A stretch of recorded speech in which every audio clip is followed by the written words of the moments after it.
Assalamualaikum warahmatullahi wabarakatuh. Bismillahirrahmanirrahim. Alhamdulillahi rabbil alamin.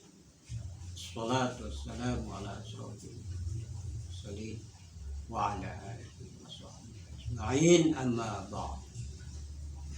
Pertama-tama marilah kita panjatkan puji syukur kehadirat Allah Subhanahu wa ta'ala yang telah melimpahkan nikmat kepada kita, terutama nikmat iman dan nikmat Islam, dan juga nikmat-nikmat yang lain. Sholawat serta salam kami curahkan pula pada junjungan kita Nabi besar Muhammad SAW beserta keluarganya dan para sahabat. Para muslimin sekalian, saya di sini Kang Ahmad Nasir bin Kiai Hasan Mustafa bin Kiai Abdul Ghani bin Kiai Ali Wanantara, Jombang sekarang berdomisili di Buntet Pesantren Kulo. Nah, sini akan saya sampaikan ceramah kali ini adalah yang berjudul niat. Niat itu ya perlu. Apapun harus ada dengan niat. Itu ada di dalilnya, yaitu innamal a'malu binniyat. Segala amal itu harus disertai dengan niat. Nah, tapi yang namanya niat itu kadang masih banyak orang yang salah paham, salah pengertian namanya niat. Memang yang namanya niat itu dari hati. Dari hati kan namanya niat itu. Nah, terus niat itu yang efektif adalah bersamaan dengan amalan. Contoh, kita niat wudhu, langsung nawaitu rafal hadas, bukan dari jauhan saya mau ke tempat wudhu lalu masih jauh sudah nawaitu rafal hadas, bukan. Tuh niat itu langsung. Jangan. Terus ada niat yang cukup dalam hati dan ada yang lebih baik itu dengan diucapkan. Ya, ini bukan contoh. Ini banyak orang yang jadi perdebatan itu. Kalau sholat itu kan ada niat pertamanya. Niat dalam hati, niat saya mau sholat zuhur. Ya, niat. Dari rumah juga mau menuju masjid sudah niat mau sholat zuhur. Sampai ke sana, lalu Allahu Akbar. Itu boleh, bukan tidak boleh, boleh. Ini jangan dijadikan perdebatan itu. Boleh, tapi kalau yang ada kesempatan lalu bisa lalu mengamalkannya dengan usolli fardhu zuhri arba. Allahu Akbar. Itu niatnya langsung diucapkan dengan bahasa Arab. Itu Imam Syafi'i itu ada tambahan pahala. Nah, disinilah makanya saya sampaikan ini sebenarnya tidak perlu dijadikan bahan perdebatan atau dibid'ah-bid'ah. Karena Imam Syafi'i itu ya bertanggung jawab. Sampaikan niat itu disertai dengan lafadznya dengan bahasa Arab. Saya orang fitrah. Ini saya fitrah. Saya buat anak saya nama itu ke kamu. Ya sudah sah. Tapi karena menurut Imam Syafi'i itu menginginkan dapat tambahan pahala, makanya di masjid-masjid juga ya para ustadznya langsung mengajarin. Sudah niat belum? Silakan pegang berasnya lalu diajarin nawaitu an-ukhrija. Itu boleh. Dan itu berarti dapat tambahan pahala dari niat yang dilafadzkan itu dengan ucapan, dengan dilafadzkan dengan bahasa Arab itu ada tambahan pahala. Sampai-sampai ya itu ustaznya mengajarin yang tidak bisa ikutin kan. Kalau sholat sih tidak masa diajar usolli ya. Yang bisa sudah hafal usolli fardhu ya silakan, itu berarti ingin mendapatkan tambahan pahala, bukan bid'ah.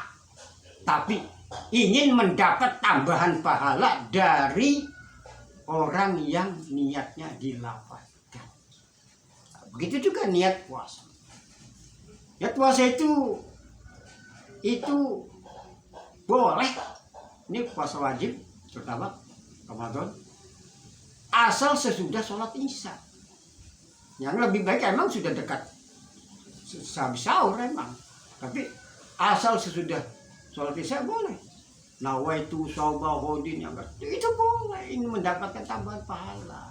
Jangan dibita-bita. Itu ingin mendapatkan tambahan pahala dengan niat udah dalam hati emang iya.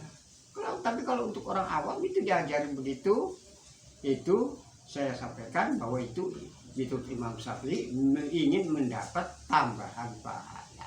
Ada niat yang dilafazkan dengan kalimat Arab, bahasa Arab, itu mendapat tambahan pahala. Nah, ini juga ada orang yang niat, saya nanti malam udah dengar di sana, di daerah itu ada pengajian apa, saya akan mengunjungi ke sana.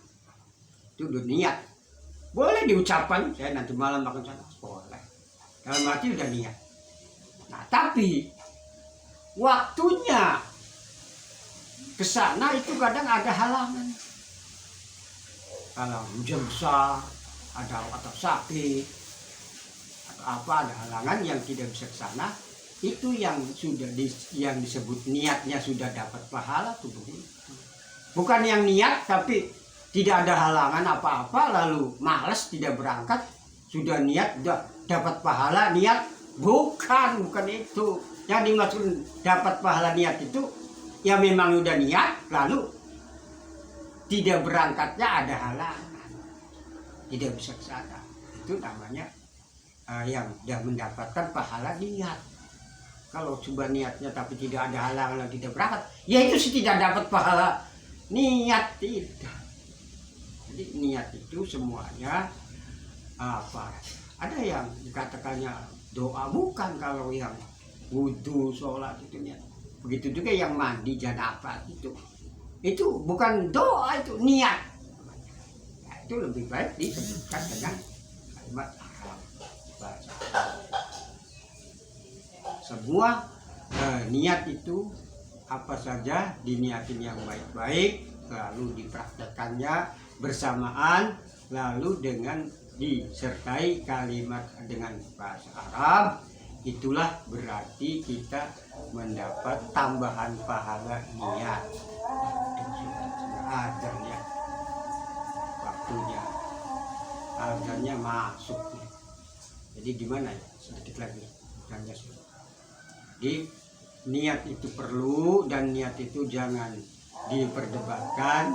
Kalau yang apa yang dilafalkan dengan bahasa Arab itu bagus, itu mendapatkan tambahan pahala niat itu.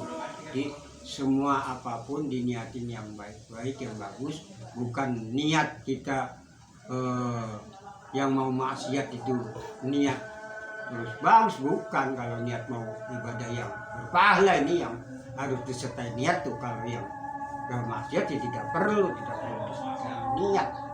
Jadi kita perlu niat, tapi niat itu kalau yang diucapkan dengan lafaz kalimat bahasa Arab itu akan mendapat tambahan pahala walaupun yang namanya niat itu ada di hati. Jadi menurut Imam Syafi'i itu sebaiknya semua niat diucapkan dengan kalimat-kalimat bahasa Arab karena menginginkan dapat tambahan pahala. Itulah sekian dari saya. Wassalamualaikum warahmatullahi wabarakatuh.